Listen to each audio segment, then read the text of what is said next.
6వ అధ్యాయం 20వ వాక్యం. యాజకులు బూరలు ఊదగా ప్రజలు కేకలు వేసిరి. ఆ బూరల ధ్వని వినినప్పుడు ప్రజలు ఆర్భాటంగా కేకలు వేయగా ప్రకారము కూలెను. ప్రజలందరూ తమ ఎదురికి చక్కగా పట్టణ ప్రకారం ఎక్కి పట్టణమును పట్టుకొనిది. ఈ మాట మనము కొత్త నిబంధనలో ఒక చోట రాయబడతారు. ఇక్కడ దేవుడు ఏం చెప్పాడంటే, యాజకులు బుర్రలు ఊదగా ప్రజలు కేకలు వేసిరి.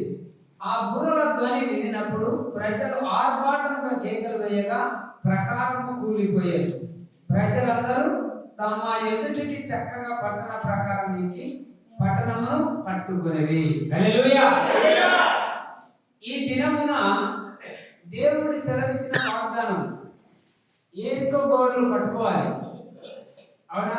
అంటే ఇక్కడ యాజకులు బుర్రలు ఊదినప్పుడు, అంటే ఏంటంటే బుర్రలు అంటే ప్రసంగం వాళ్ళు చేసినప్పుడు మీరేం చెప్తారు? హల్లెలూయా అంటారు. అవునా కదా? ఇలాంటి కేకలు ఎలాగా హల్లెలూయా అంటే మీరు ఎలా చేయాలన్నా బిగ్గరగా చెప్పాలంట దేవునికి.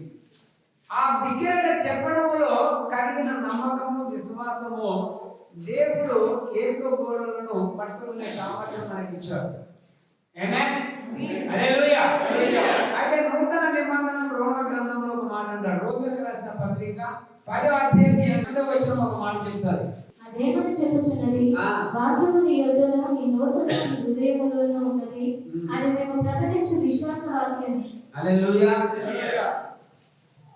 ఇక్కడ ఏం చెప్తున్నాడు పౌలు?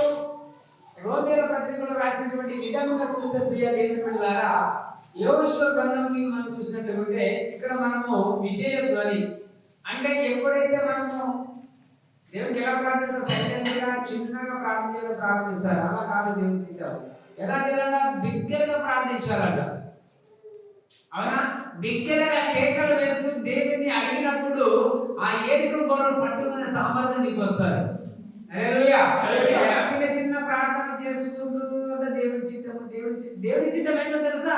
జరిగే కార్యాన్ని చూడడమే ఆయన ఇష్టం. అది ఆయన చిత్తం అంటారు. అది దేవుని చిత్తం. ఆయన ఉన్నప్పుడు ఆశీర్వదించాలి, ఆయన ఉన్నప్పుడు నన్ను దీవించాలి. దేవుని చిత్తము అంటే ఆయన చిత్తంలో ఉండిపోతావు నువ్వు, కానీ ముందుకు వెళ్ళి బయటికి వెళ్ళలేవు.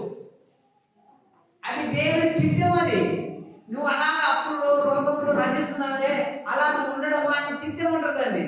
ఆ చిత్తం బయటికి రావాలంటే ఇక్కడ యోషువ మాట్లాడారు మనతో. చూడండి దేవుని బిడ్డలారా, యాజకులు బుర్రలు ఊదగా ప్రజలు కేకలు వేస్తుంది.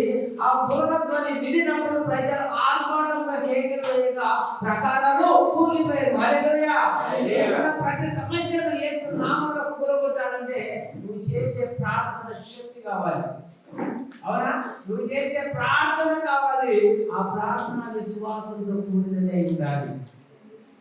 ప్రజల ఆర్భాటంతో. కానీ నా ఈ కొన్ని లక్షల మందిని యెహోషువ చూడండి ఎట్లా పట్టుకున్నారంటే, ఏకో పట్టణం అంటే ఆ పట్టణం చుట్టూ 6 రోజులు తిరిగారట. కానీ పెద్దలు ముదురుకొని చిన్న పసి పిల్లల వరకు కీమని లేదంట. నిశ్శబ్దం. 6 రోజులు పట్టణం చుట్టూ సంచరించారు. 7వ రోజు నాడు యెహోషువ ఆజ్ఞ బయలుదేరగా ప్రజల ఆర్భాటంతో కేకలేసి ఏకో గోడలు కూల్చివేయబడ్డాయి. హల్లెలూయా. దేవునికి మహిమ కలుగును గాక. ఎప్పుడైతే మాట బయలుదేరిన ప్రజలు అప్పుడు కేకలేసారంట. వాక్యం ఎక్కడ ఉందంట? నీ హృదయంలో నీ నోటిలో ఉన్నదంట. అది మేము ప్రకటించే విశ్వాస వాక్యము. ఎక్కడ ఉంది వాగ్దానం? నెరవేర్చుకునే సామర్థ్యం ఎక్కడ ఉంది? నీలోనే ఉంది. పలుకుతున్నావా? నెరవేర్చబడుతుంది. విశ్వాసిస్తున్నావా? పొందుకోగలుగుతావు. నమ్ముతున్నావా? నీ సొంతం. హల్లెలూయా. సామర్థ్యం ఉంటే ఈ రోజు ప్రజల సంఘంలో కూడా ఎలా ఉంటారంటే మౌనంగా ఉంటారు. ఆరాధన చేస్తుంటే ఆరాధన నిలబడాలి, ప్రార్థన చేస్తున్నప్పుడు ప్రార్థన ఏకీభవించాలి. వాక్యం బోధిస్తుండగా ఏక హృదయం కలిగి వాక్యాన్ని రిసీవ్ చేసుకుని హృదయంలో వాక్యాన్ని తీసుకున్నప్పుడు నీవు ఎంతో కాదని కొండ కూల్చివేయబడినటువంటి సామర్థ్యం నీలో నుంచి బయటకు వస్తారు. హల్లెలూయా. ప్రియ దేవుని బిడ్డలారా, ఈ యొక్క విజయ ధ్వని, ఈ విజయ ఎప్పుడైతే ఆర్భాటంలో కేకలు వేచారో దాన్ని ఏ కేకలంట? విజయము ధ్వని. అంటే విజయము పొందబోతుంది. ఇప్పుడు చూడండి, ఒక వ్యక్తి ఆటల పోటీలలో కానీ ఎక్కడ యుద్ధ రంగాల్లో దేశం ఏం చేస్తారు? కేకలు వేసుకునే జ్ఞాపకం ఎలా ఎక్కుతారు? పెంచాలి. అవునా కదా? అయితే ఇక్కడ ప్రజలు 6 రోజులు ఏర్పడడం చుట్టూ తిరిగి 7 ఒక్క పిల్ల కూడా సైలెంట్ అయిపోయినా, ఎవరు నోరు తెరవలేదా? దేవుడు ఎందుకు నోరు తెరవమని తెలుసా? నీ నోట వచ్చే మాటలు చాలా నీ ఆశీర్వాదం కోల్పోతావా ఏమో అని యెహోషువ గ్రహించున్నాడు అన్నట్టు ఉన్నది మనకి. ఎందుకంటే అందరూ నోరు మూయించాడు. ఒకవేళ మాట్లాడిన మాట అపనమ్మకమైన మాటలు రావచ్చు, ఆరోప విశ్వాసం మాటలు రావచ్చు, దేవుడు బ్లెస్ చేయడానికి మాట మీ నోట రావచ్చు. అందుకని 6 రోజులు ఒకరి నోట మాట పడకుండా యెహోషువ నిశ్శబ్దంగా పాటించాడు. మాట లేదు, శబ్దం లేదు. కానీ పట్టణం చుట్టూ అయితే 6 రోజులు తిరుగుతున్నారు ప్రజలు. ఎందుకు తిరుగుతున్నారు దేవుని బిడ్డలారా? ఇశ్రాయేలు ఎంత నశించి ఎన్ని ఇబ్బందుల పాలయ్యారో దేవుడు యెహోషువను నడిపించిన తన సైన్యాన్ని పట్టణం చుట్టూ తిప్పినాడు. ఒక్కరు కూడా వీళ్ళని కనుగొనలేకపోయారట. హల్లెలూయా. కొన్ని లక్షల మంది, ఒకరు ఇద్దరు 10 మంది 1000 మంది కాదు, కొన్ని లక్షల మంది యెహోషువ మాట్లాడేకుండా పట్టణం చుట్టూ తిప్పి 7వ రాజు. ఈ రోజు మనకి ఎన్ని రోజులు? పోయిన వారం నుంచి ఈ రోజుకి ఎన్ని వారాలు? ఎన్ని రోజులు? 7వ రోజు. ఈ రోజు మనం ఏం చేయాలంటే దేవుని 7వ రోజు నాడు యెహోషువ దేవుని మాట ద్వారా ఎప్పుడైతే కేకలు ఆయన మాట ఆజ్ఞాపించాడో ప్రజలు ఆర్భాటంతో కేకలు వేశారంట. హల్లెలూయా. ఈ రోజు నీ ఆర్భాటమే నీ దరిద్రానికి అంతము, నీ ఆర్భాటమే నీ రోగానికి అంతము, ప్రతి సమస్యకు పరిష్కారం ఈ రోజు దేవుని బిడ్డలారా. ఎందుకంటే ప్రియ సహోదరి, దేవుడు చెప్తున్నాడు ఈ రోజున ఏర్ప కూల్చివేయబడినట్టు నీ సమస్యలు కూల్చివేయబడుతున్నాయి, నీ సరిహద్దులు విశాలం చేయబడుతున్నాయి. దేవుడి ఆత్మ అతివేగంగా మీ అంత పరిచయబోతున్నాడు ఈ నెల నుంచి. ఈ 3వ వారము పరిశుద్ధాత్మ దేవుడు, అవునా, తండ్రి కుమార పరిశుద్ధాత్మ ఎలా పనిచేస్తారో తెలుసా? సమాధిలోకి దేవుడు తిరిగిన రోజు 3 రోజులు, అవునా?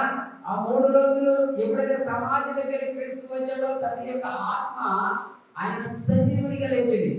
అదే ఆత్మ ఈ 3 వారాలలో, ఈ ఫస్ట్ నెలలో ఈ రోజు నుంచి ఆత్మ పనులు ప్రారంభం అవుతాయి ఈ జీవితంలో. హల్లెలూయా. ఇక్కడ ప్రభు చెప్తున్నాడండి, ఏక కోటలలో మరి ఇక్కడ మనం కొత్త నిబంధనలు అర్థంలో చూస్తున్నాము. ఎలా చూస్తున్నాము? నీలోనే ఉంది, నీ నోటిలో ఉంది, నీ హృదయంలో ఉంది, మేము ప్రకటించేటువంటి విశ్వాస వాక్యం అంటున్నాడు. ఇప్పుడు మీరు ఎలా చూసుకుంటారు? నీ ముఖాలను అద్దంలో చూసుకుంటారు అంటే నీ యొక్క విజయ ధ్వని ఎక్కడికి వెళ్ళి రావాలి? నీ అంతరంగంలోకి బయటికి వెళ్ళాలి. ఎప్పుడైతే హృదయంలో చెడు విశ్వాసం లేనిటువంటి నమ్మకమైన మాట నుంచి వచ్చినప్పుడు దేవుడు దాన్ని ఏం చేస్తాడట? ఆయనకు అనుకున్న సమయమున నెరవేరుస్తాడు. దాని మాట కోసం మనం మౌనంగా ఉండాలా. ఎవరన్నా మాట్లాడుతున్నారంటే వేగంగా మౌనం పాటించాలా అంతే. యెహోషువ వాళ్ళందరూ నోరు తెరవకుండా చేసేసారు. అందుకు నీ నోట పలికే మాట వ్యతిరేకమైనదా లేక వ్యర్థమైపోయేదా? నెరవేర్చుకోకుండా వ్యర్థంతో పలికే మాటలు కొన్ని ఉంటాయి. కాబట్టి మన క్రైస్తవులు అనేటువంటి దేవుడు ఎలా ఉండాలట? సైలెంట్ గా ఉండాలట. ఎవరు చెప్తున్నారా దాన్ని వినాలి, ఇష్టమైతే పాటించి లేకుండా వదిలేదు. కానీ అక్కడ మన రివర్స్ కాలేదు, నువ్వు మాట్లాడకూడదు. ఎందుకంటే నువ్వు ఏం మాట్లాడుతున్నావు అది జాగ్రత్తగా చూసుకోవాలి. నీ మాటల ద్వారా పడిపోతావు. పడిపోకుండా నిన్ను నువ్వు కట్టుకోవాలంటే నీ మాటలను పలకకుండడము సులభము. హల్లెలూయా. ఎందుకు ప్రియ దేవుని బిడ్డలారా, అద్దంలో నుండి ఏ గొడవలు పట్టుకుంటున్నాం మనం ఈ రోజు? అవునా, దేవుని దర్శనం చూస్తున్నప్పుడు మనోనేత్రంలో పరిశుద్ధాత్మగా, అవునా, రూపంలో నుంచి వెళ్ళి వచ్చి ఆ నేత్రంలో దర్శనాన్ని చూస్తున్నాం, కళలు కంటున్నాం, అవి నెరవేర్చలే, వ్యర్థమైపోతుంది. కారణం ఏంటి? విజయ ధ్వని నీ నుంచి బయటికి రావాలని దేవుడు కోరుకుంటున్నాడు. ఆ విజయ ధ్వని ఎప్పుడైతే నువ్వు చేస్తావో ఏర్కోకూడదు కూల్చివేయబడ్డట్టు ఈ సమస్యలన్నీ కూల్చివేయబడతాయి. హల్లెలూయా. ఇక్కడ దేవుడు ఏమన్నాడు తెలుసా? ఇప్పటికే మనం ఏమైనా గోడలు పడిపోయిన ఏర్కోకూడదు కొట్టబడ్డాయి, అవి కూల్చివేయబడ్డాయి. కానీ ఇప్పుడు మనము ఆ ఏర్కోకూడలు ఎక్కారని ఇజ్రాయెల్ ప్రజలు ఎక్కడికి ఎక్కారన్నా? ఏర్కోకూడలు పట్టుకొని ఎక్కి ఆ కొండల ప్రకారముల మీద వీళ్ళు ఆస్థిరులై నిలబడ్డారు. ఎక్కడ ఉన్నావు? ఇంతకుముందు కింది స్టెప్ లో ఉన్నావు. కానీ దేవుడు ఏం చేశాడు? 6 రోజులు 7 రోజులు ఆ యొక్క ఏరుకో పట్టణం చుట్టూ తిరిగి 6 మాటలతో కేకలేసినప్పుడు గోడలు కూర్చుని వీళ్ళు కొండలు ఎక్కారు. ఏరుకో పట్టణం మీద మనలు, అవునా, సాక్షి ఇజ్రాయెల్ జనం. మరి ఈ రోజు నువ్వు ఏమనుకుంటున్నావు? నీ జీవితంలో ఎలా అవ్వాలనుకుంటున్నావు? ఎలా అవ్వాలనుకుంటున్నావో అలా నిశ్శబ్దంగా పాటించాలి. ఎంత నిశ్శబ్దంగా ఉంటావో అంత బ్లెస్సింగ్ వెళ్ళిపోతావు. హల్లెలూయా. దేవుడి యొక్క సంకల్పం మీ పట్ల పనిచేయబోతున్నాడు దేవుడు. ఆయన పని చేస్తున్నప్పుడు పని చేయించుకోవాలి. ఇప్పుడు చూడండి ఎలా పని చేయబోతున్నాడు దేవుడు అంటే, ఉదాహరణకి ఇప్పుడు మీ ఇల్లు కట్టుకుంటున్నావు. నీ ఇంటికి ఎంతమంది పనులు అవుతాయి? ఇంటి పని అయిపోతుంది. ఓ 4 3 5 సరిపోతారు. అయితే దేవుడి సంకల్పం ఏంటంటే, నీ ఇంట్లో ఎందరున్నా విశ్వాసం బట్టి అవునా దేవుడు ఎంత ఆశీర్వదించాలి అంతలా ఆయన పని చేస్తాడు మీ పక్షాన. ఆయన మీ పక్షాన పనిచేయడానికి ఆయన నిలుచుకున్నప్పుడు మనం ఆ పనిని చేయించుకోవాలి. లేదు నాకు దేవుడు ఇస్తాడు ఆయన చిత్తం అంటే ఇక చిత్తంలో ఉండిపోతావు. దేవుడు చేయడు. మన పరిస్థితుల్లో మన దేవుడు 10 సంవత్సరాలు 20 సంవత్సరాలు దేవుడిని ఎమ్మడించాడు. నాకు ఏం చేయలేదు దేవుడు. ఆయన చిత్తంలో ఉన్నావు కనుక నీకు జరగలేదు. ఆయన కృపలో ఉంటే నువ్వు హెచ్చించబడతావు. హల్లెలూయా. ఎలా తెలుసా? ఆ కృపలో ఉన్నవాడు ఏమి కొరవ లేకుండా జీవిస్తాడట. ఆ కృపలో లేకుండా దేవుని చిత్తంలో ఉన్నవాడు కష్టాన్ని అనుభవించాలి, శ్రమలు అనుభవించాలి, బాధలు అనుభవించాలి. వాడు పోయినాడు కూడా సంతోషంగా చనిపోడు. అవునా? దేవుడు ఏమంటాడు తెలుసా? యోబు, నేను పోయినప్పటికైనా నా నేత్రము దేవుని మాటలు చూడకుండా నేను పోలేను అంటాడు. అవునా? దేవుడు ఇచ్చిన సకల విధమైన ఆశీర్వాదాలు పొందుకొని అన్ని నేను చూసి అప్పుడు నేను దేవుడి దగ్గరికి వెళ్ళిపోతానని ప్రసంగి చెప్తాడు, యోబు చెప్తాడు. అలాగే దావీదు కూడా అంటాడు. అవునా? దేవుని యొక్క చిత్తంలో నీవు ఉన్నావంటే నువ్వు దీవించబడాలి. అయితే ఇక్కడ ఏరికో పట్టణం ఎప్పుడైతే కూల్చివేయబడ్డదో మరి ఈ యొక్క ఇశ్రాయేలు ప్రజలు ఎక్కడ ఉన్నారంట? వాగ్దాన దేశంలో ఉన్నామని నమ్మారంట. ఇప్పుడు నువ్వు ఎక్కడ ఉన్నావు? వాగ్దాన దేశంలో ఉన్నావు. వాగ్దాన దేశంలో ఉండి పొలంలో పంట సమృద్ధిగా పండుతుంది, అక్కడ కూరగాయలు పండుతున్నాయి, కానీ కోసుకొని వండుకొని తినలేని సామర్థ్యం లేదు. హల్లెలూయా. నీ చుట్టూ సముద్రం ఉంది, తీయని జలములు ఉన్నాయి, కానీ ఆ నీరు నువ్వు తాగలేకపోతున్నావు. అంటే నీ గ్లాసుతో వాటర్ ముంచుకొని తాగలేకపోతున్నాడు. అర్థమండి, ఆశీర్వాదం నీ దగ్గర పెట్టుకొని నువ్వు వాగ్దాన దేశంలో ఉండి నువ్వు దరిద్రంగా కష్టాల్లో ఉన్నావు. కారణం అంటే నీలో ఉన్న అపనమ్మకమే. హల్లెలూయా. నీ అపనమ్మకంలో ఉన్నావు కనుక నువ్వు పాలు తేనెలకు ఆయన రాజ్యాంగం ఉండి ఎక్కడ చూస్తున్నావు అంటే లోకాచారం వైపు చూస్తున్నావు. అది ఇక్కడ యెహోషువ మనకి ఇస్తున్నటువంటి వాగ్దానం గమనిస్తే దేవుని ద్వారా వాగ్దాన దేశంలో ఉన్నామని ఇజ్రాయెల్ తెలుసుకొని ఆర్భాటంతో కేకలు వేశారంట. హల్లెలూయా. ఆర్భాటంతో ఎప్పుడైతే కేకలు వేశారో అక్కడ ఉన్నటువంటి శక్తి లేని అని కూలిపోయాయి. కళ్ళగా రాజు మాటలతో కాదు, శక్తితో ఉంది. దేవుని మాటలతో కాకపోతే నీ చిత్తం దేవుడి చిత్తమే, కానీ దేవుడి చిత్తం మాటలతో కాదు, శక్తితో చూపించు.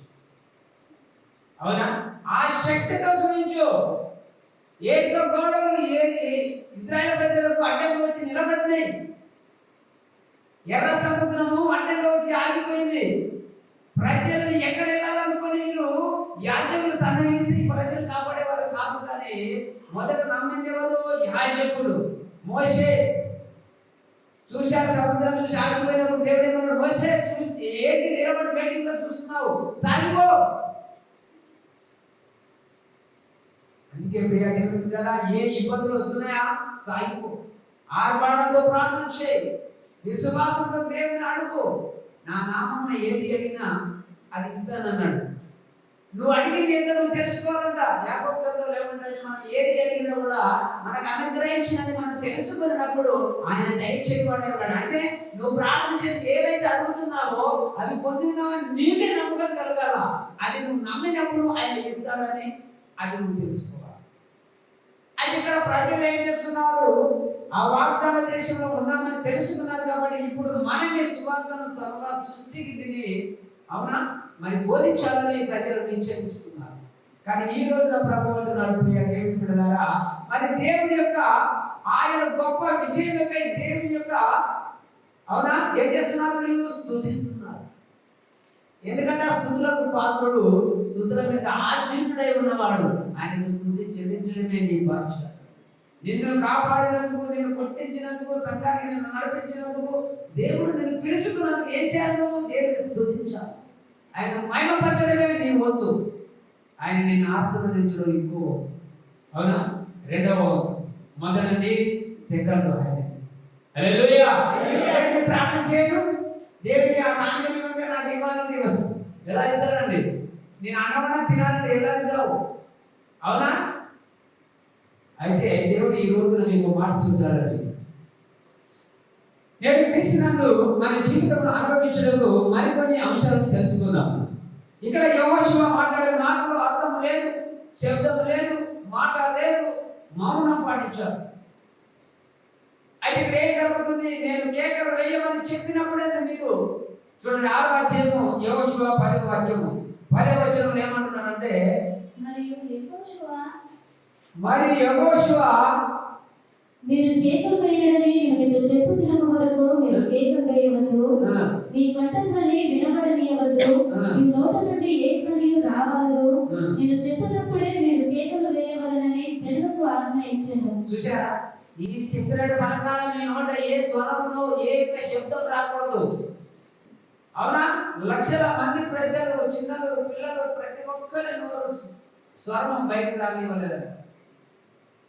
ఎందుకంటే వాళ్ళు తెలుసు, మేము వాగ్దాన దేశంకి వెళ్ళిపోతున్నాం, ఏదో కూడా పట్టుకోబోతున్నామో, సమస్యలు అర్థమైపోతున్నాయి, కాబట్టి మనం మౌనంగా వెళ్ళడమే మంచిది అనుకొని వీళ్ళు లక్షల మంది మౌనం దాచుకొని చూడండి. ఇక్కడ ఏమన్నాడు ప్రభువారు అంటే, ప్రియ దేవుని బిడ్డలారా, పెద్దలు, పిల్లలు పట్టణం అంతటి చుట్టూ 6 రోజులు నడుచుకుంటూ వెళ్ళారు. కానీ ఒక్కసారి కూడా ఒకసారి ఊహించుకొని అంత లక్షల మంది ఎవరన్నా పిలుమని లేదా? కానీ ఉన్నా మనం ఇంతమంది ఉంటాము. అవునా? ఒక్క చెప్తే ఒకరు గారు సంఘంలో ఇద్దరు భయభక్తి కలిగి ఉండాలి. లక్షల మంది నోరు తెరవకుంటున్నారంట. కానీ అప్పుడు ఏమైనా వాళ్ళు ఎప్పుడైతే నిశ్శబ్దంలో ఉన్నారో దేవుడు వాళ్ళకు అత్యధికమైన యక్షైన స్థానంలో నిలబెట్టాడు. హల్లెలూయా! అలాగే మన దేవుడు నీ కొరకు, నా కొరకు ప్రాణం పెట్టాడు. ప్రాణం పెట్టినటువంటి దేవుడు నిన్ను నన్ను ఆశీర్వదించాడు కదా. నమ్మట నీ వలన అవుతుందా చూసుకోండి. నేను దేవుడి దగ్గరికి వస్తాను కానీ లోకాచారం పాటిస్తాను, దేవుని చర్చికి వస్తాను కానీ ప్రార్థన చేయడు, నేను మందిరం వస్తాను కానీ నేను కానుకలు ఇవ్వను అంటే నీ ఎక్కడ ఉన్నావు? నువ్వు వెచ్చకున్నావా? నువ్వు ఎలా ఉన్నావో అర్థమైంది. ఉంటే వెచ్చగా ఉంటే సలహా నులివెచ్చగా ఉంటే వాడు గోడ దిక్కు లాంటి వాడు, అటు దిగుతాడు, ఇటు దిగుతాడు. సమయం వచ్చినప్పుడు క్రిస్మస్ వస్తే ఇటు వస్తాడు, మన తర్వాత లోకాచారంగా ఏమైనా జరిగితే అటు దిగుతాడు. అలాంటి జీవితము యేసు ప్రభు వారికి ఇష్టం ఉండదు. వాళ్ళని ఆశీర్వదిస్తూ ఉంటాడు. ఎందుకో ఇలా నేను బ్లెస్ చేస్తాను నమ్ముతాడేమో అని. కానీ అలా కూడా నమ్మరాను. కానీ ఇక్కడ ప్రభు అంటాడు ఈ రోజున, ఎందుకంటే ప్రియ దేవుని సహోదరులారా, పట్టణం చుట్టూ 6 రోజులు నడుచుకుంటూ వెళ్ళారట. ఇంతమంది నడుచుకుంటూ వెళ్ళిన వాళ్ళు మరి ఏరుకో గోడను చూసినప్పుడు వాళ్ళు ఒక్క అపనమ్మకము, అల్ప విశ్వాసము మాట పలకకూడదు అనుకున్నాడేమో. కానీ యెహోషువ మాత్రమైతే చెప్పిన ప్రతి మాటను వాళ్ళు జాగ్రత్తగా ఫాలో అయ్యారు. కనుకనే విజయం ధ్వని వల్ల వచ్చేసింది. ఏరుకో గోడను కూర్చుకోబడ్డాడు. పౌలు శిరస్సులో వేయబడ్డాడు. ఏడవాలి, బాధపడాలి. కానీ బాధకు ఏడ్చులకు బదులుగా ప్రార్థన చేశాడు. బాధకు బదులుగా కీర్తనలు పాడాడు. అవునా? చింతించే బదులుగా దేవుని నామానికి మొరపెట్టి ఎలుగెత్తి ప్రార్థించాడు. అప్పుడు శిరస్సాల అందులు కూర్చువేయబడ్డారు. హల్లెలూయా! ఏమైంది అక్కడ? విజయం ధ్వని వస్తుంది. జ్ఞానం అంట లోతు ఎంత లోతుంటుంది బాయిన. ఆ జ్ఞానము లోతు బావిలో నీటి వంటిదంతా దాన్ని చేరుకోవాలంట. వివేచన కలిగిన నరుడు దాన్ని చేరుకుంటాడంట. అందుకంటే పౌలు చెరసాల్లో ఉన్నప్పటికైనా బాధపడాలి, ఇబ్బంది పడాలి, కానీ దానికి బదులుగా దేవుని మహిమపరచడం ప్రారంభించాడంట. ఆయన బాధలు, ఇబ్బందులన్నీ ఏమైపోయాయి? అన్ని తొలగిపోయాయి. పౌలు ఏకాంతంగా బయటకు వచ్చేసాడు. అలాగే దేవుడు మిమ్మల్ని పౌరుని తీసుకొచ్చినట్టుగా ప్రతి పథకం నుంచి దేవుడు మిమ్మల్ని తీసుకొచ్చును గాక. హల్లెలూయా! ఇక్కడ చూడండి, ఇప్పుడు క్రీస్తునందు ఏరుకో గోడలు పూర్తిగా పడివేయబడి, ఇప్పుడు ఏమైపోయింది? ఏరుకో గోడలు పడిపోయాయంటే అర్థమండి ఇక్కడ. కనుక నీకు అపనమ్మిక, మరి అవిశ్వాసం ఉన్నాయా? ఈ రోజు అవన్నీ నేను చెడిపోవాలి. ఈ రోజు ఈ వాక్యములు విని దీని అంత నమ్మకం కలిగి ఎవరు తిడతారా? సరే సైలెంట్ ఉండండి.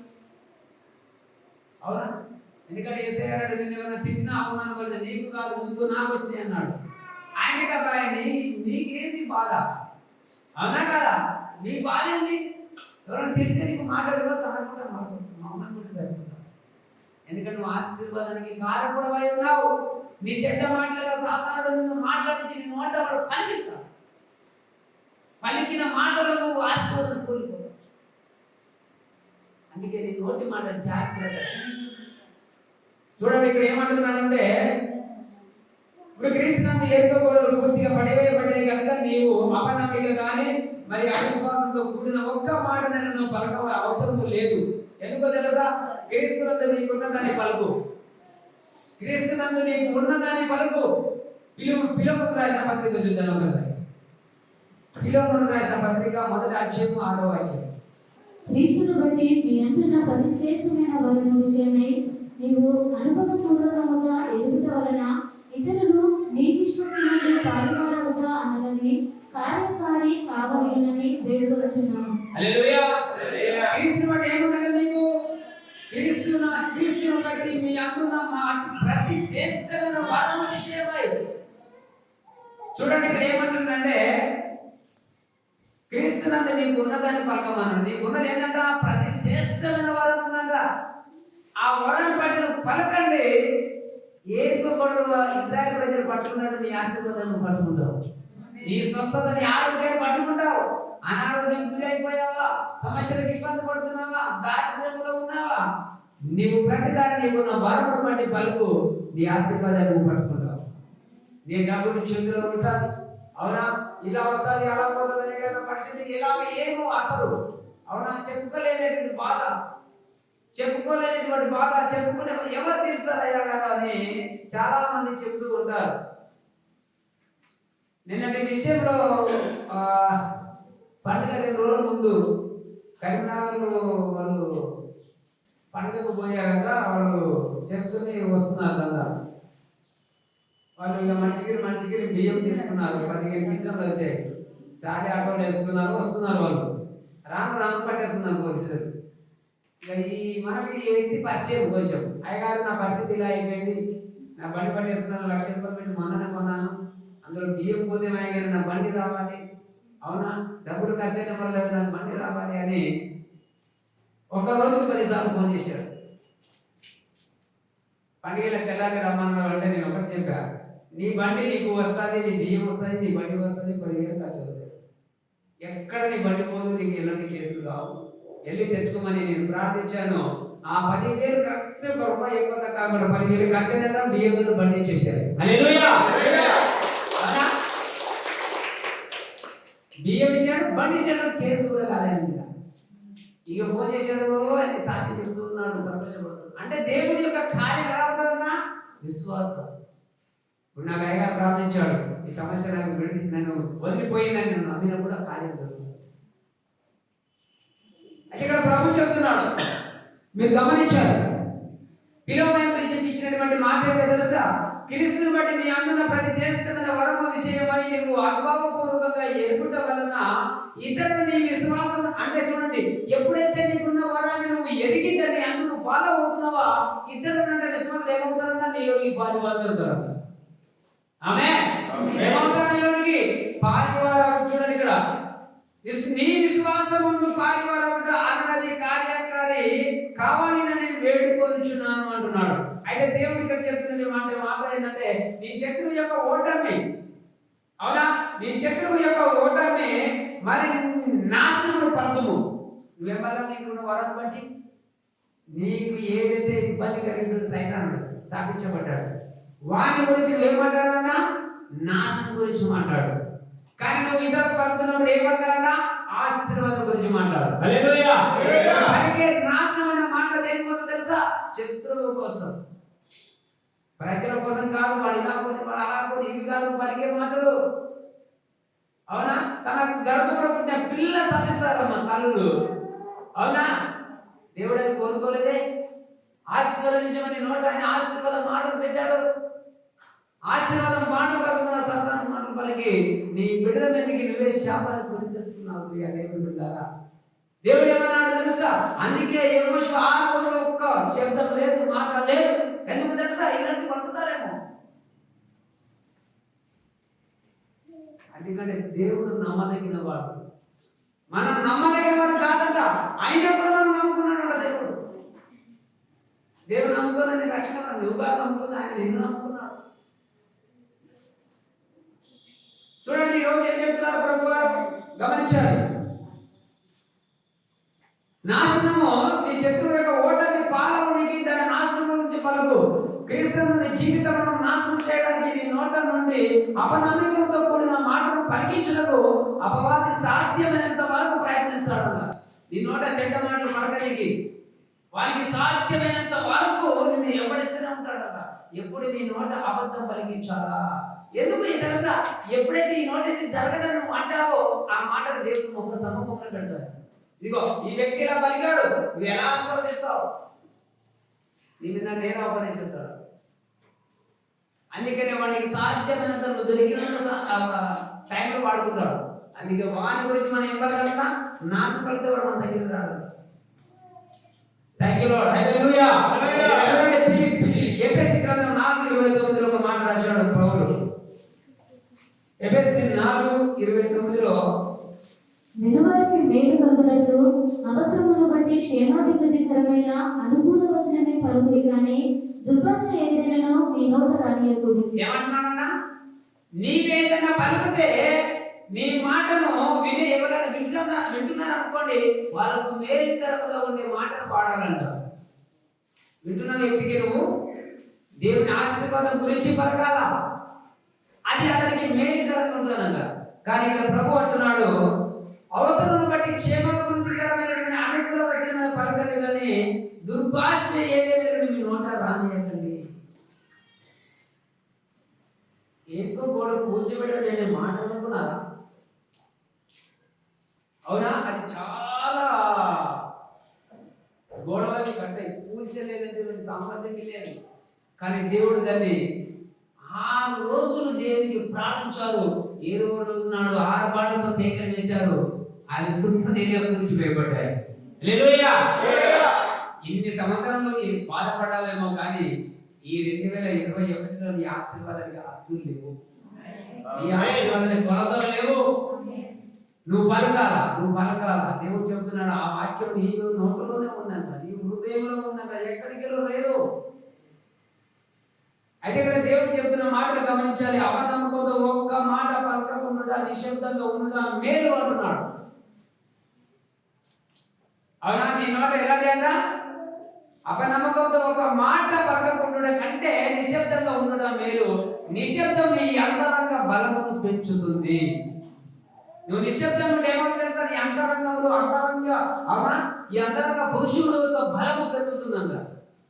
ఈ బలము ఎప్పుడైతే పెరుగుతుందో పెంచుతుందో ఊరకుని నమ్ముకున్న వలన ఏం చూస్తావు నువ్వు? నీకు బలము ఎక్కువైతుంది. ఎప్పుడైతే దేవుడు అంటున్నాడంటే మరి ఊరకుని నమ్ముకున్న వలన మీకు బలము కలుగును అని దేవుడు మనకి ఈ వాగ్దానం చెప్పాడు.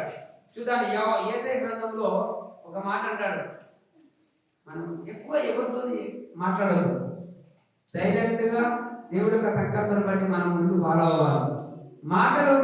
నేను బాగా మాట్లాడితే కిందనే ఉంటావు, కొద్దిగా మాట్లాడు పైన ఉంటావు. హల్లెలూయా. ఏమంటాడంటే తగ్గించుకున్న వాడు హెచ్చించబడతాడు, హెచ్చించుకున్న వాడు తగ్గించబడతాడు. అన్న నేను ఎక్కువ మాట్లాడగలుగుతా, సామర్థ్యం నాకు శక్తి ఉంది అంటే ఆ శక్తి కాదు. ఎంత గర్వైనా గొప్పవాడైనా దేవుడి యందు మోహరించవలసింది. నీ మాటలు కొద్ది ఉండాలి, ఆయన మాటలు గొప్పగా ఉండాలి. చూడండి ఇక్కడ ఏమంటాడు యేసయ్య గ్రంథం 30:15 వాక్యంలో, ప్రభువును ఇశ్రాయేలు యొక్క పరిశుద్ధ దేవుడనగు యెహోవా ఇలాగ సెలవిస్తున్నాడు, మీరు మరలి వచ్చి ఊరకుండుట వలన రక్షింపబడుదురు, మీరు ఊరకుండి నమ్ముకునుట వలన మీకు బలము కలుగును. ఇక్కడ యేసయ్య ప్రవక్త ఏం చెప్తున్నాడో తెలుసా? ప్రభువును ఇశ్రాయేలు యొక్క పరిశుద్ధ దేవుడనగు యెహోవా ఇలాగ సెలవిస్తున్నాడు. ఏది సెలవించాడంటే దేవుడు యేసయ్య ప్రవక్త ఏం చెప్పాడో తెలుసా? మీరు మరల వచ్చి ఊరకుండుట వలన రక్షించబడతారు, మీరు ఊరుకుని నమ్ముకున్న వలన మీకు బలం కలుగుతుంది. ఊరం ఉండాలా, దేవుని యొక్క చర్చిలో ఉండాలంటే ఆయన సంఘానికి శిరసై ఉన్నాడు. ఇక్కడే నాటకాలు ఆడడము, ఇష్టపడిగా మాట్లాడడము దేవుడు చూడట్లేదు అనుకున్నా. అందుకనే చాలా మంది ఎదగలేకపోతారు. ఎక్కడ వీళ్ళు సంఘంలోనే వ్యతిరేకంగా మాట్లాడడం ప్రారంభిస్తారు, సంఘంలోనే ఇష్టపడిగా ప్రారంభిస్తారు. అవునా? దేవుడు అంటే భయం లేని వారు వీళ్ళు. దేవుడు తెలియదా? తెలుసు. అయితే ఇక్కడ ఏమన్నాడు ఆయన? మీరు ఊరకుండడం వలన రక్షించబడతారు, ఊరకుని నమ్ముకుండడం వలన మీకు బలం కలుగుతుంది. హల్లెలూయా. మరి నీ అంతరంగ సమాధానం పెంచుకున్నాడు. నువ్వు ఊరకున్నప్పుడు, నువ్వు ఊరకుండా పట్ల ఏం జరుగుతుందో తెలుసా? నీ అంతరంగ సమాధానమును, మరి భక్తిని ఈ ఊరుకోవడం పెంచుతుంది. కానీ ఇక్కడ దేవుడు అంటాడు, ఏది ఆటంకపరచని చేయదంట నీ సమాధానం. ఎప్పుడైతే నువ్వు నిశ్శబ్దంగా ఉంటావో వేరే ఏది నేను ఆటంకపరచనివ్వదంట. ఆ నిశ్శబ్దం అనేది దేవుడి యొక్క అంతరంగ పురుషుడికి పెరుగుతున్న బలం. అందుకే ఇక్కడ దేవుడు ఒక మాట అంటాడు, ఆటంకపరచనీయకమే నీ శరీరం నిశ్శబ్దంగా ఉన్నప్పుడు నీ అంతరంగ పురుషుడు పాలించడం నిలబడతాడట. హల్లెలూయా. నువ్వు ఎప్పుడైతే శరీరంలో ఉండి మౌనంగా నిశ్శబ్దంగా ఉంటావో నీ అంతరంగ పురుషుడు నిన్ను భరించడానికి ఆయన నిలబడతాడు. అందుకనే బాహ్య పురుషుడు దినదినము కృషించిపోయినను అంతరంగ పురుషుడు దినదినము నూతన పరుచున్నాడు. ఆ అంతరంగ పురుషుడికి నువ్వు బలాన్ని ఇవ్వాలంటే నువ్వు ఊరకు ఉండాలి. పరిశుద్ధాత్మకి ఏమి తెలుసా? మాటలు తక్కువ ఉండాలి. అప్పుడు పరిశుద్ధాత్మ పనులు నీ జీవితంలో, నీ హృదయంలో జరిగి ఉంటాయి. ఆ పరిశుద్ధాత్మకి నీవు ఒంటిని కాపుదల పెట్టుకొని దగ్గరలో ఉంటావు. అయితే ఇక్కడ ప్రభు అంటాడు చూడండి, కీర్తన గ్రంథము 46వ అధ్యాయంలో 10వ వచనంలో ఒక మాట రాశాడు. ఊరకుండుడి, నేనే దేవుడనని తెలుసుకొనుడి. అన్ని జనులలో నేను మహోన్నతుడ నగుదును, భూమి మీద నేను మహోన్నతుడ నగుదును. ఏమన్నాడు ఇక్కడ? ఊరకుండుడి, నేనే దేవుడనని తెలుసుకొనుడి. అన్ని జనులలో నేను మహోన్నతుడు నగుదును, భూమి మీద నేను మహోన్నతుడు నగుదును. చూడండి దేవుడు ఎలా చెప్తున్నాడు? నేనే దేవుడని నువ్వు తెలుసుకో. నువ్వు తెలుసుకున్నప్పుడు అన్ని జనులలో మహోన్నతుడు నవ్వుతాను, భూమి మీద కూడా నేను మహోన్నతుడు నవ్వుతాను అని ఇక్కడ చెప్పినటువంటి మాటలో మరి కొత్త నిబంధనలు చూద్దాను. అపొస్తలుల కార్యము 2వ అధ్యాయం 26వ వాక్యంలో, కావున నా హృదయం ఉల్లాసించెను, నా నాలుక ఆనందించెను, మరియు నా శరీరము కూడా నిరీక్షణ కలిగి నిలబడగా ఉండును. హల్లెలూయా. ఏమన్నాడు ఇక్కడ? కావున నా హృదయం ఎందుకు ఉల్లాసించిందంట? ఊరకుని మౌనంగా ఉన్నాడు కనుక.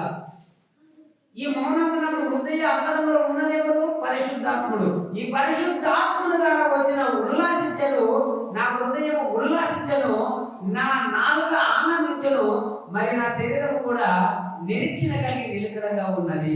హల్లెలూయా. శరీరానికి వ్యాధులు ఉంటాయా లేవా? కానీ ఇక్కడ ఈ వాక్యం ఏం చెప్తున్నారా? హృదయంలోకి వచ్చినటువంటి ఉల్లాసము చేత నాలుక చేత ఆనందించను, శరీరం కూడా నిరీక్షణ కలిగి నిలకడగా ఉందంట. అవునా? నేను తొందరపెట్టి తెలుసా? నీ శరీరమే బలహీనంగా హాస్పిటల్ కొరకాలా, బలహీనంగా వైద్యుల దగ్గర కొరకాలా, బలహీనంగా దేవుడు లేదు వదిలేయాలా, ఇలా చేస్తారు. కానీ దేవుడు ఏమన్నాడు? మీరు ఊరం నుండి నేనే దేవుడు నన్ను తెలుసుకున్నప్పుడు, ఎప్పుడంట? నువ్వు మౌనంగా ఉండి, నీ మాటలు కొద్దిగా ఉండి, దేవుని యొక్క నిరీక్షణ కలిగి విశ్వాసం కలిగి ఉన్నప్పుడు నీ శరీరం కూడా ఆరోగ్యంతో ఉంటుందండి. అయితే ఇక్కడ ఇంకొక మాట చూద్దాం, విజయ ధ్వని అంటే ఏంటి? ఏప్రిల్ గ్రంథం 11వ అధ్యాయము 30వ వచనం. విశ్వాసమును బట్టి 7 దినముల వరకు ప్రదక్షిణము చేయబడిన తర్వాత ఎరికో గోడలు కూలెను. హల్లెలూయా. ఎన్ని రోజుల తర్వాత కూల్చబడ్డాయంట? 6 రోజులు ప్రదక్షిణ చేసి 7వ రోజు నాడు ఎరికో గోడలు కూల్చబడ్డాయి. కానీ ప్రతి దానికి సమయం ఉందా లేదా? అయితే ఇక్కడ ప్రభు చెప్తున్నాడండి, మొదటి యోహాను 5:4 చూడండి. దేవుని మూలముగా పుట్టిన వారందరూ లోకమును జయించుదురు, లోకమును జయించిన విజయము మన విశ్వాసమే. హల్లెలూయా. లోకాన్ని జయించే విజయం ఏంటంట? విశ్వాసమే. అయితే ఇక్కడ 6 రోజులు విశ్వాసంతో ప్రదక్షిణము పట్టణం చుట్టూ ఏర్కో చుట్టూ తిరిగారు. 7వ రోజు నాడు ఆర్భాటంతో కేకలు వేశారు, ఏర్కో గోడలు కూల్చివేయబడ్డాయి. ఆమేన్. మరి వీళ్ళకి ఏం జరిగింది? అక్కడ విజయము వచ్చేసింది. అయితే ఇక్కడ ఏం చెప్తున్నాడు? మన లోకాన్ని జయించినది విజయం అనేది విశ్వాసం మూలంగానే జీవిస్తాం. మాటలతో కాదు, అరగొట్టుతో కేకలు పెడుతో కాదు, ఇక్కడ విశ్వాసంతో. అంటే ఏంటి? మౌనంగా మాట పలకలేదు, శబ్దం లేదు, సైలెంట్ గా ఎప్పుడైతే వీళ్ళు ఉండి పాటించాలో ఆ విజయం అనేది విశ్వాసం. దాని ద్వారా ఒక్కసారి ఆర్భటంగా కేకలు వేశాడు, ఆ గోడలు కూల్చివేయబడ్డాయి. క్రైస్తవుడు ఎప్పుడు మాట్లాడాలా, ఎలా మాట్లాడాలా, ఎప్పుడు దాన్ని వాడాలి? సమయాన్ని బట్టి వాడాలి. ఎక్కడ పడితే అక్కడ అందరిలో గబగబ మాట్లాడితే అక్కడ వ్యాధి ఉండదు. దేవుని నమ్ముకున్నా కానీ ఏం మాట్లాడో అర్థం కాదు. వాడు ఎప్పుడైనా వాగేస్తూ ఉంటాడని ఎవరు నిన్ను లైక్ చేయరు. అందుకని నీ మాటలు సైలెంట్ ఉండాలి. హల్లెలూయా. ఎందుకంటే ప్రజలు తమ శక్తి కొలది అలసినప్పుడు తన శక్తిని మించిన అరుపులు అరిచారంట. చూడండి, ఒక వ్యక్తి ఏదన్నా తుగాలు వచ్చేసింది అనుకోండి, కొట్టుకపోతున్నాడు అనుకోండి, అప్పుడు ఎలా అరుస్తాడు? అలా శక్తిని మించిన అరవడం ప్రారంభించారంట. ఎప్పుడైతే ఇలా అరవడం ప్రారంభించారో ఏరుకో గోడలు కూలిపోయాయి. వీళ్ళు ఇక్కడే వస్తున్నారు, అవి అక్కడ కూలిపోయాయి. ఆమేన్. మరి ఎక్కడ ఉండి ప్రార్థన చేస్తావో నీ సరిహద్దులన్నీ విషయాలు పరచబడతాయి. నువ్వు నీ ఇంట్లోనే ప్రార్థన చేస్తావు, నీ సమస్యలు తీరిపోతాయి. నువ్వు ఇంటి ఉండి ప్రార్థిస్తావు, నీకు దగ్గర ఎవరా ఏ వ్యక్తి బాగలేదు వాళ్ళ కోసం ప్రార్థిస్తున్నావా, ఇక్కడే ప్రార్థిస్తావు, అక్కడ వాళ్ళు స్వస్థపరుస్తారు. ఎందుకో తెలుసా? సేనాధిపతి యేసు దగ్గరికి వచ్చి మాట సెలవుమన్నాడు. ఆయన మాట చేశాడు, అక్కడ ఆ వ్యక్తి స్వస్థపడ్డాడు. ఆమేన్. ఎక్కడున్నాడు సేనాధిపతి? క్రీస్తు దగ్గరలో ఉండి మళ్ళా ఆ బాగలేని వ్యక్తి దగ్గరికి వెళ్ళేసరికి కొన్ని రోజులు పట్టింది. ఆ రాజు ఇంకా విమానాలు కావు, కార్లు కావు, అవునా, రథాలు గుర్రాల బండ్లు వేసుకుని వెళ్ళాలి. అవి పెద్ద పెద్ద వాళ్ళకు ఉంటాయి. మనసుని సాధారణమైన మనుషులకు కాటి నడకనే. అబ్రాము, యెహోషువ అందరూ నడకనే. దేవుని ప్రజలైన వారు నడిచి వెళ్ళారు. మరి అన్ని జనుల ప్రజలు రథముల మీద వెళ్తున్నారు. కారణం ఏంటి? అందుకే దేవుడు నిన్ను బట్టి, అవునా, వాళ్ళు ఆశీర్వదించబడింది ఎవరు బట్టి? లాభాన్ని ఎలా ప్లస్ అయ్యాడు? యాకోబు అతని దగ్గర పోకముందుకు ఎలా ఉన్నాడు లాభాను? యాకోబు వెళ్ళిన తర్వాత ఆ గొర్రెల మందలు దీవించబడ్డాయి, లాభాన్ని పట్టణం దీవించబడింది, ఆ లాభాన్ని ఇల్లు ఆశీర్వదించబడింది. ఎవరు బట్టి? యాకోబును బట్టి. హల్లెలూయా. మరి అన్ని జనులు ఎక్కువ పరిపాలిస్తున్నారు, రథంలో వెళ్తున్నారు. అక్కడ ఎవరున్నారు? ఇజ్రాయెల్ ప్రజల పట్టణం ముందు ఉన్నారు కనుక ఆ పట్టణం తెజరిల్లుతుంది.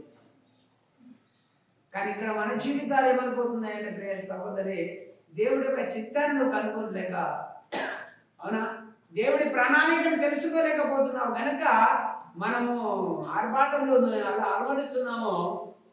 మన చుట్టుపక్కల వాళ్ళు ప్లేస్ అయిపోతున్నారు. ఎందుకంటే ఆ మధ్యలో నువ్వు ఉన్నావు కనుక. నీవు ఉన్నావు, నీ ఆశీర్వాదం దేవుడు నీకు విడుదల చేసింది, నీ ఇంటికి వచ్చేసింది. కానీ నీ ఇంటిలో కరెక్ట్ అయిన సమాధానం లేదు, ఆనందం లేదు, సంతోషం లేదు కనుక వచ్చిన ఆశీర్వాదం తిరిగి వెళ్ళదు. అందుకనే ఆ గల్లీలో, ఆ వాడలో, పక్కింటిలోనా, ఎదురింటిలోనా, ఏ ఇంట్లోనా వెళ్ళిపోతుంది. దేవుని ఆశీర్వాదం ఎలా పోతుందంటే అది నిన్ను బట్టి వాళ్ళు దీవించబడతారు. కానీ నువ్వు కానీ ఉంటావు. ఎందుకంటే నువ్వు ఊరకుండడం వలన అద్భుతం చూస్తావు. కానీ దేవుడు ఇక్కడ అంటాడు ఒక మాట, ఎక్కడైతే వాళ్ళు శక్తి కొలది అరిచినప్పుడే ఎరుకో గోడలు కూలిపోయాయి. అప్పుడు వారు పట్టణంలో ప్రవేశించి దాన్ని స్వాధీనం చేసుకున్నారు. చూసారా? ఎందుకంటే దేవుని యొక్క శక్తి అంట, ఆయన మాట సెలవేయగా భూమి భూకంపం వచ్చే శిరసాలు బదులైపోయాయి. పౌలు శిరసాల నుండి కేకలేశారు, ప్రార్థన విన్నాడు. యోనా సామ గర్భం నుండి ప్రార్థించాడు, దేవుడు విన్నాడు. ఏరుకోగోడు పట్టుకోనికి ప్రజలంతా పట్టణం చుట్టూ తిరుగుకుంటూ యెహోషువ చెప్పిన వాగ్దానము ఎప్పుడైతే రిలీజ్ చేశాడో ప్రజలు ఆర్భటంతో కేకలు వేశారో గోడలు కూలిపోయాయి.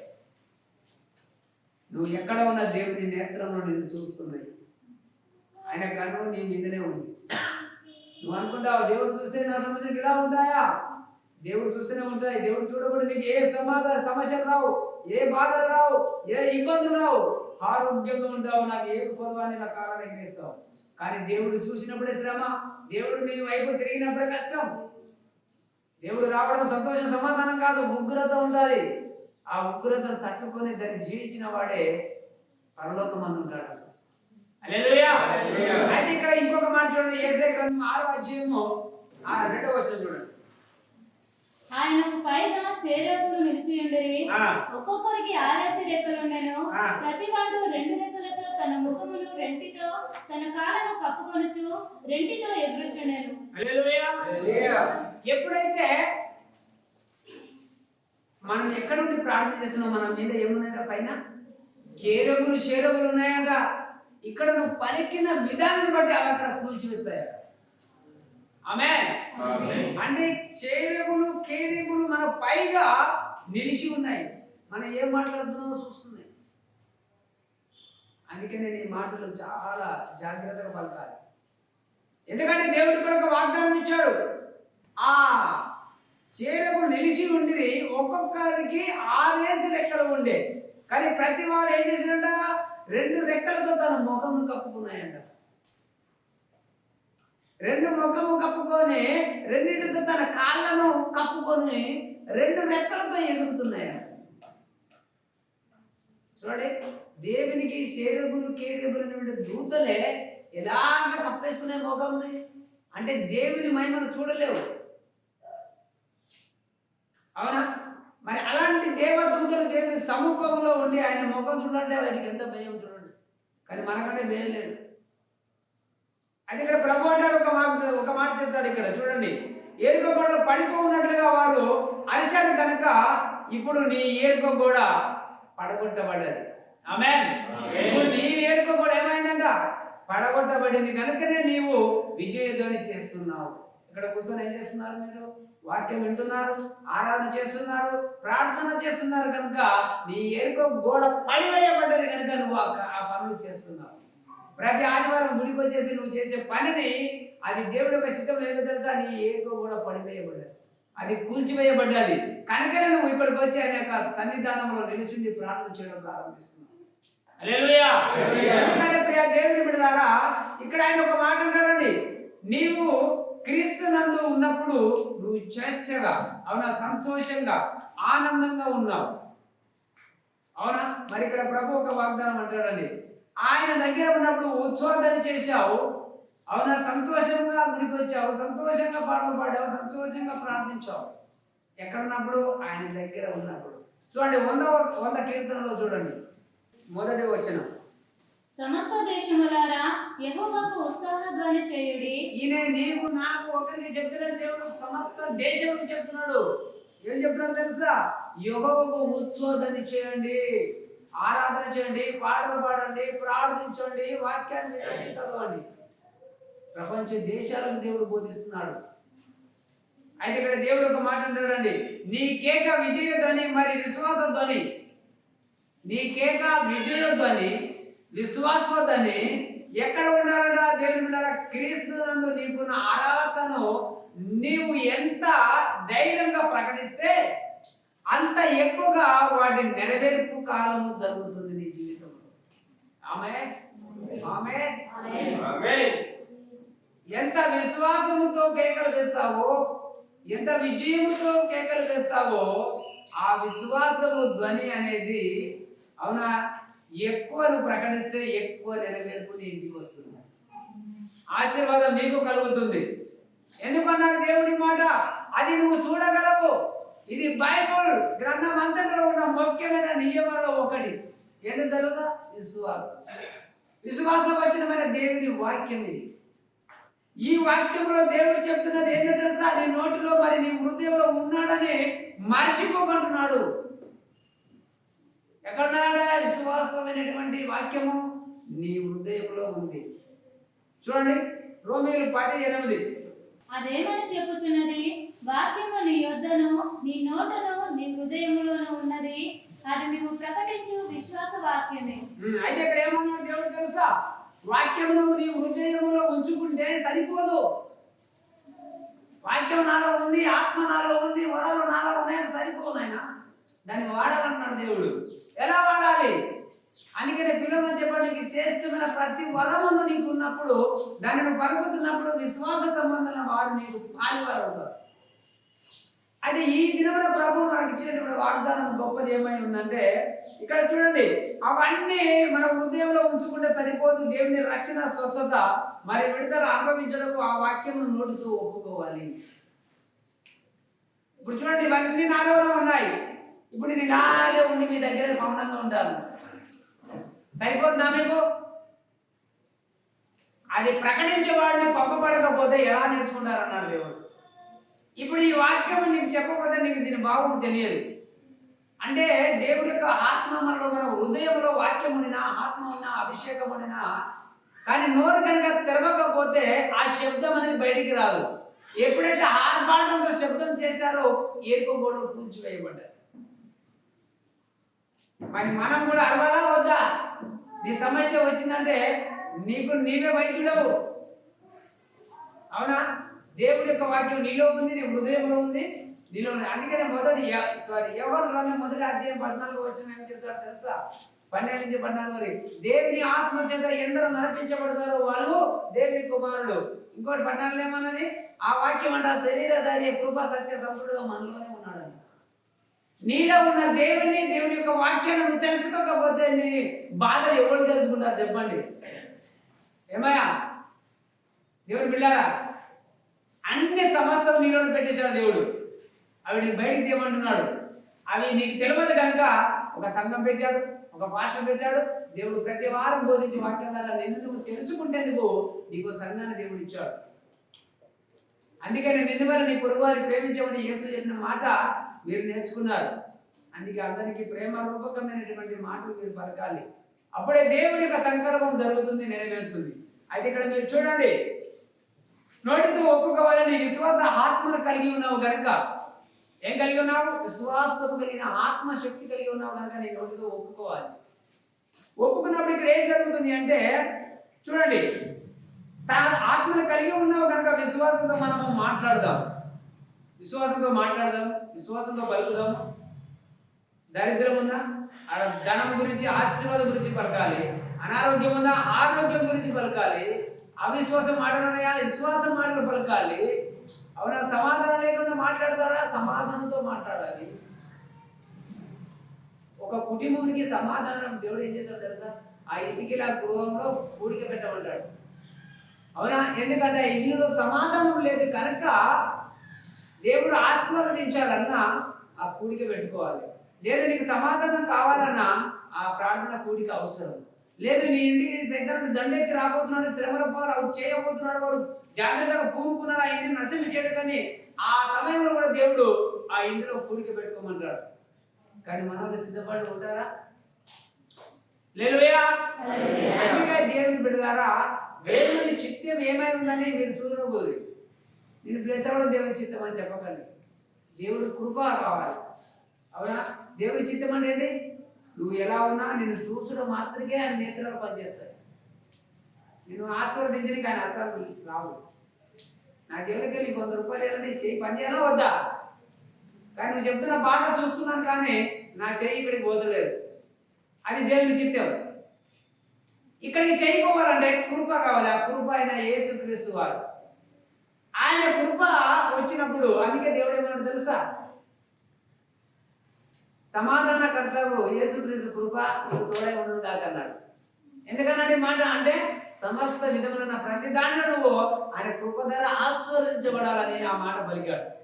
అయితే ఇక్కడ ప్రభు ఒక మాట అంటున్నాడండి. 2 కొరింథీ 4వ అధ్యాయం 13వ వచనం. కృప ఎక్కువ మంది ద్వారా ప్రబలి దేవుని మహిమ నిమిత్తము కృతజ్ఞత స్తుతులు విస్తరింపజేయులాగున సమస్తమైనవి మీ కొరకై ఉన్నవి. హల్లెలూయా. కృప ఏం చేశాడు తెలుసా? ఎక్కువ మంది ద్వారా ప్రబలి దేవుని మహిమ నిమిత్తము కృతజ్ఞత స్తుతులు. దేవుని మహిమ అని చేయాలా? ప్రార్థన, ఆరాధన విస్తరింపజేయలేన సమస్తమైనవి మీ కొరకై ఉన్నవి. ఎవరి కొరకు ఉన్నాయండి? సమస్తమైనవి మీ కొరకే ఉన్నవి. ఇవి ఎక్కువ మంది ద్వారా ప్రబలి దేవుని మహిమ కొరకు. ఆ సంఘానికి వచ్చేసి ఏదో ఇలాగ ఉండేసి ఇష్టం ఉన్నట్టుగా ఓడు కాదు. ఇక్కడికి వచ్చిన వారు దేవుని మహిమపరచాలి. ఎందుకో తెలుసా, దేవుడి యొక్క చిత్తం ఏమైందో నీకు తెలియదు కనుక నువ్వు మహిమపరిచినప్పుడు ఆయన కృప ద్వారా ఎక్కువ ప్రబలించబడతావు, ఎక్కువ దీవించబడతావు, ఎక్కువ ఆశీర్వదించబడతావు. ఆమేన్. చూడండి ఇక్కడ ఏమంటున్నాడంటే, విజయధ్వని చేసి నీ శత్రువుల నోటిని మూసివేయి. ఏం చేయాలంటే నువ్వు విజయధ్వని ఎప్పుడైతే చేస్తావో నీ శత్రువుల నోరు మూయబడతాయి. నువ్వు ప్రార్థన చేయి. విజయధ్వని అంటే ఏంటి? నీ ఇంట్లో ప్రార్థన, వాక్యం, ఆరాధన, సంఘానికి వచ్చిన ఆరాధనలో ఏకీభవించాలి, సపోర్ట్ కొట్టాలి, పాటలు పాడాలి. నువ్వు వచ్చిన ఎందుకంటే దేవుడిని మహిమపరచాలి, ఏదో మనుషుల చూడడానికి కాదు. అప్పుడు ఎప్పుడైతే నువ్వు చేస్తావో శత్రువులు నోరు మూయబడతారు. యేసుక్రీస్తు వారు ఏమన్నారో తెలుసా? నన్ను గురించి అనేక జనము ముందు ఒప్పుకున్న వాడు ఎవడో నేను నా తండ్రి పరలోకమందును ఒప్పుకున్నాను. ప్రజల నడమ ఎవరైతే ఒప్పుకోక అర్థం ఏంటి? దేవుని మీద నమ్మకం లేక ప్రజల నుంచి సిగ్గుపడి భయపడి. ఎప్పుడైతే దేవుని ఒప్పుకోరో వాళ్ళ తండ్రి సముఖంలో కూడా దేవుడు మిమ్మల్ని ఒప్పుకోడంట. అందుకనే మనం ఎక్కడ ఉన్నామో మనం చేసే పని మనం చేయాలి. పక్కోడు నవ్వుకొని కుళ్ళుకొని ఏడుచుకొని ఏమైనా చేసుకొని, కానీ నీ వలన దేవునికి మహిమ కలగాలంటే. అయితే ఇక్కడ ప్రభు ఇంకొక మాట అంటాడండి, ప్రియులారా అపవాది యొక్క అబద్ధ సూచనలపై మనసు పెట్టకండి, కేంద్రీకరించకండి. వాడు ఏం మాట్లాడతాడా, వీడు ఏం సలహాలు ఇస్తాడా, ఆ సలహాలు మనసుతో వచ్చినాయని వ్యర్థములైతే దేవుని ఆలోచన సభలో చేరి ప్రార్థించు. దేవుడి ఆలోచన సభలకు రా నువ్వు. అక్కడ నీకు ఆత్మ యొక్క ఆలోచనలు నీకు తెలియపరచబడతాయి. దేవుని యొక్క విజయ ధ్వని అంటే నీకు తెలియపరచబడతాయి. కానీ ప్రార్థన అనేది దేవుని యొక్క సభలోనికి కూర్చోవడం. దేవుని సభలోనికి రాకుండా వాళ్ళేం చెప్తారో వీళ్ళేం చెప్తారో, ఈ కష్టం వచ్చింది, ఈ బాధ వచ్చిందని నేను మనసుల మీద ఆశ పెట్టుకుని వెళ్ళిపోతే నీవు పడే ప్రయాసం వ్యర్థం. ఎందుకో తెలుసా? దేవుడు నమ్మదగిన వాడు. కాస్త కొంచెం నమ్మకం నువ్వు కలిగి ఉంటే పోరాడు.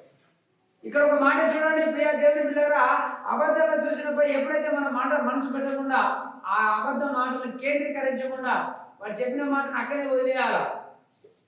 చూడండి ఇక్కడ ఏమంటాడంటే, క్రీస్తునందు నిన్ను నువ్వు చూసుకో. పక్కని కాదు నువ్వు చూసేది, నిన్ను నువ్వు చూసుకో. నువ్వు జాగ్రత్తగా మంచిగా ఉన్నావా లేవా అని ఇక్కడ మనకు యేసు ప్రభు వారు చెప్పి ఏమంటారు తెలుసా? నిన్ను నువ్వే చూసుకొని. ఎందుకన్నా తెలుసా? ఆయన ఐశ్వర్యంతో నిన్ను నింపాలని, ఆయన ఆశీర్వాదంతో నీ కొట్లో నింపాలని, ఆయన మహిమ ఐశ్వర్యంతో ఆకాశవాకిలి విప్పాలని, ఆశీర్వాదం నీకు ఇవ్వాలని నిన్ను నువ్వు చూసుకొని జాగ్రత్త పడు. అవునా? అయితే ఇక్కడ దేవుడు ఒక మాట అంటాడండి, ఆయన ఐశ్వర్యంతో నింపబడుతూ నిత్యము సంఘమును మరి ప్రవచనమును ప్రపంచమును ఈ సువార్తను బోధించుడివే. ఎప్పుడైతే ఆయన మహిమ ఐశ్వర్యంతో నింపబడతావో ఈ సువార్తను ప్రపంచ దేశాలకు అందించు. దేవుడు ఏమన్నాడు ఇక్కడ తెలుసా? అపవాదిని ఇప్పుడు చూడండి, ఈ బోధ అందరికి మనం చెప్పాలా. నేర్పించిన తర్వాత వేడుకొనుట అనేది మానే స్తుతించుట. బాధలు వచ్చాయి, కష్టాలు వచ్చినాయి, రావని దేవుడల్లే వస్తాయని చెప్పాడు యేసయ్య. నేను లోకాన్ని జయించాను, నన్ను నమ్మి ఉన్నావా? నువ్వు జయిస్తావు. లేక నా మీద నమ్మకం లేదా, అపనమ్మకం ఉందా, నీ పని అవుతే. వేడుకుంటాడు ఏంటి తెలుసా? ప్రభా నాకు 1,00,000 రూపాయలు అప్పు ఉందా ప్రభా, ఈ అప్పు తీసేయి, నాకు ఆరోగ్యం ఇయ్యి, నా బిడ్డను కాపాడు, నా భార్యకు మంచి మనిషి. ఈ వేడుకోవడం మానేయాలి. ఏం చేయాలి? నువ్వు స్తుతించాలి. స్తుతి ఎవరి కోసం చేస్తావు? అనేకుల కొరకు. ప్రభా ఒక కుటుంబం ఒక బాధలో ఉంది, ఆ కుటుంబాన్ని మీరు కాపాడండి, మీరు దీవించండి, ఆశీర్వదించండి. ఆ మాటకు అర్థం ఏంటి తెలుసా? విజ్ఞాపన. దేవుడికి ఏం చేస్తావు? విజ్ఞాపన చేసిన తర్వాత ఏం చేస్తున్నావు? నీకే స్తుతి మహిమ కలుగును గాక అంటావు. ఈ స్తుతించడం ప్రారంభించు, వేడుకొనడం మానే. నీ కుటుంబం కోసం, నీ కోసం వేడుకోవద్దు దేవుని, ఇతరుల కోసం ప్రార్థన చేయి. దేశంలో ఎన్నో ఇబ్బందులు జరుగుతున్నాయి ఇప్పుడు, అవునా? ఎన్నో గొడవలు జరుగుతున్నాయి, వాటి కోసం ప్రార్థన చేయి. దాని వలన నువ్వు దేవుని స్తుతించు వాడుకోతావు. అది ఇక్కడ ఏం చేస్తున్నాడు దేవుడు తెలుసా? స్తుతించుట ప్రారంభించుము, అపవాదిని అధికం చేసే మాటలు నీ నుంచి బయటకు వస్తాయి. ఎప్పుడైతే స్తుతించడం ప్రారంభిస్తావో అపవాదిని బంధించే మాటలు నీ నుంచి బయటకు వస్తాయి. స్తుతించకుండా నీ కొరకు నువ్వు వేడుకుంటావో, వేడుకోవడం అని అర్థమైంది. ఇప్పుడు నీ తండ్రి ఉన్నాడు, ఏమంటావు? నాకు 100 రూపాయలు కావాలి, ఇద్దవా ఏమంటాడు? వేడుకుంటాడు తండ్రిని. అది ఇత్తేవా ఒక్కడికే ప్రయోజనం, కానీ ఇక్కడ ఉన్నవారు కాదు. అదే స్తుతించుడా ఎక్కువ మంది ద్వారా ప్రబలించబడి దేవుని యొక్క చిత్తం ఎలా అవుతుందా? మహిమ నిమిత్తము కృతజ్ఞత స్తుతుల మూలంగా విస్తరించబడుతున్నది. అది ఇక్కడ దేవుడు మనకు మాట ఇచ్చాడండి. ఈ రోజున ఏంటంటే, చేసే మాటలు మాట్లాడకుండా, అనారోగ్యం గురించి మాట్లాడక, క్రీస్తునందు దేవుడు నీకు అనుగ్రహించిన ఆరోగ్యం ప్రకటించాడు. అనారోగ్యం ఉంది, దాని గురించి మాట్లాడక, నీకు ఇచ్చాడు ఆరోగ్యం, దాని గురించి మాట్లాడాలి. అయితే అర్థం ఏంటి తెలుసా? యేసయ్య ఎందుకు వచ్చాడు? లోకానికి ఎందుకు వచ్చాడు? పాపాలను కడగనీకి. ఆయన నుంచి మనకు రావాల్సినటువంటి మనకి ఇచ్చాడు. రక్తం ఇచ్చాడు, వాటర్ ఇచ్చాడు, ఆత్మనిచ్చాడు, వెలుగునిచ్చాడు. ఈ యొక్క వెలుగులో ఎలా నడవాలో చెప్పాడు. అయితే ప్రభువారు ఆరోగ్యంతో వచ్చి శ్రమలతో వెళ్ళిపోయాడు. అంటే ఆయన ఆరోగ్యం ఎవరికి ఇచ్చాడు? మనకిచ్చాడు. ఎప్పుడైతే అనారోగ్యం ఉన్న దగ్గరికి వెళ్ళి మనం ఏం పలుకుతాము? ఆరోగ్యాన్ని పలుకాలి. అంటే నీకేమై ఉంది? ఆరోగ్యము. నీ ఆరోగ్యంలో వాడికి విడుదల. ఆమేన్. హల్లెలూయా. నీ ఆరోగ్యంలో అనారోగ్యం కలిగిన వ్యక్తికి విడుదల కలుగుతుంది. దేవునిచ్చే శాస్త్రంగా నేరుగా రాదు ఆరోగ్యము. నువ్వు పోయినవా, విశ్వాసంతో పోయినవా, నమ్మకంతో పోయినవా, అది నీ ఆరోగ్యమే. అతడు పొందుకుంటున్నాడు. హల్లెలూయా. అయితే ఇక్కడ మీకు మరి గురించి, ఆరోగ్యం గురించి మాట్లాడగా తెలుసుకున్న దేవుడు నీకు అనుగ్రహించినటువంటి ఆరోగ్యాన్ని ప్రకటించమని చెప్పిన దేవుడు ఎవరింటికన్నా ఎడుతున్నప్పుడు ఏం చేయాలన్నా? పేదరికంలో ఉన్నారు. పేదరికం గురించి అసలు మాట్లాడదు. నువ్వు పేదరికం గురించి మాట్లాడకపో, ఆ కుటుంబం ఇంకా కురిగిపోతుంది. అక్కడ ఏం చేయాలన్నా? దేవుడు ఇచ్చే సకల విధమైన ఆశీర్వాదం గురించి పలకాలి. అక్కడ వాళ్ళకి ధైర్యం వస్తుంది. అవును, దేవుడు ఇస్తాడు కదా, మరి ఇంత మంచి వాక్యం ఉంది వాళ్ళకి, అప్పుడు వాళ్ళకు గ్రహించే మనసు వస్తుంది. ఎప్పుడైతే అక్కడ పేదరికం గురించి, అభివృద్ధి గురించి మాట్లాడతావో, ఆ అభివృద్ధి గురించి ఎప్పుడైతే నువ్వు పలుకుతావో, ఆ విజయము ప్రకటిస్తావో, క్రీస్తునందు నీకు ఒక ఆశీర్వాదం విడుదల చేయటము యేసు ప్రభువారు ఏ విషయం తెలుసా?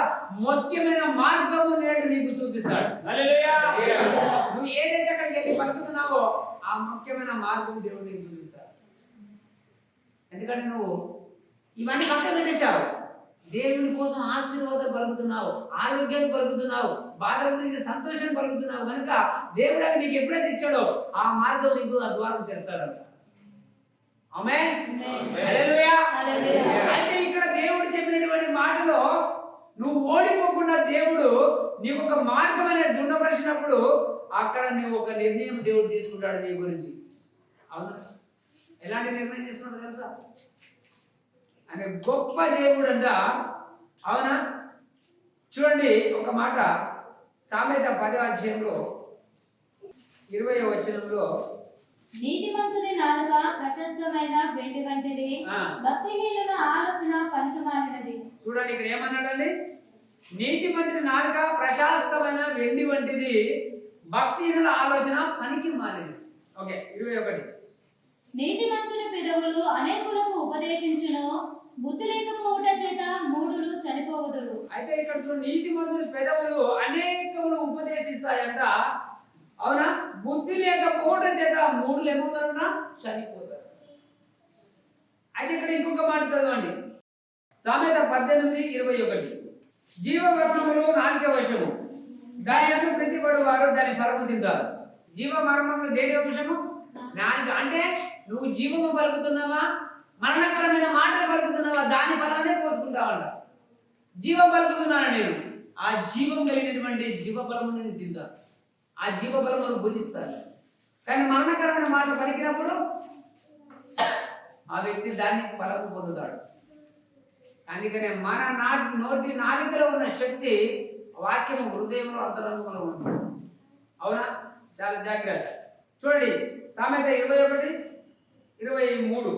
నోటిని నాలుకను భద్రము చేసుకొనివాడు శ్రమల నుండి తన ప్రాణమును కాపాడుకొనును. చూశారండి?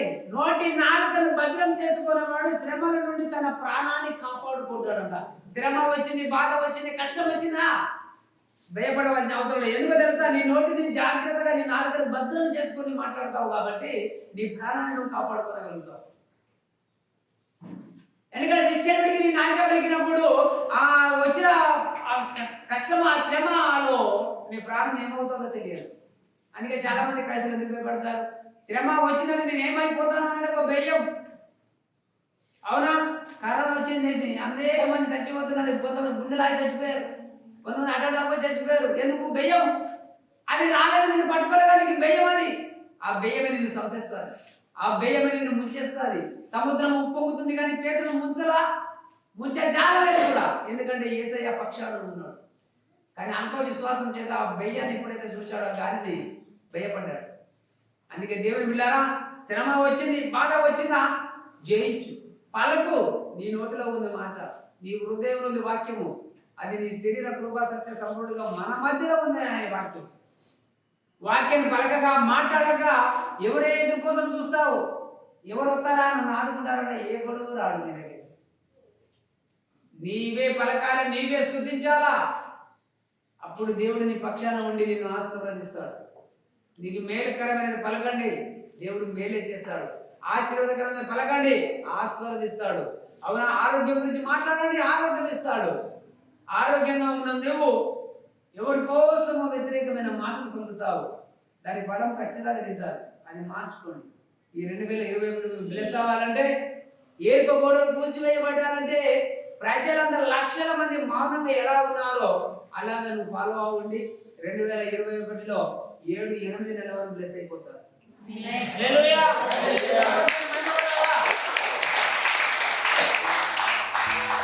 అందుకే దేవుడు ఇచ్చినటువంటి మాట, నీ నాలుకను భద్రం చేసుకునేవాడు శ్రమల నుండి తన ప్రాణమును కాపాడుకుంటాడు. ఆమేన్. హల్లెలూయా. ఈ వాక్యం దీనికి ఆశీర్వదించుగాక.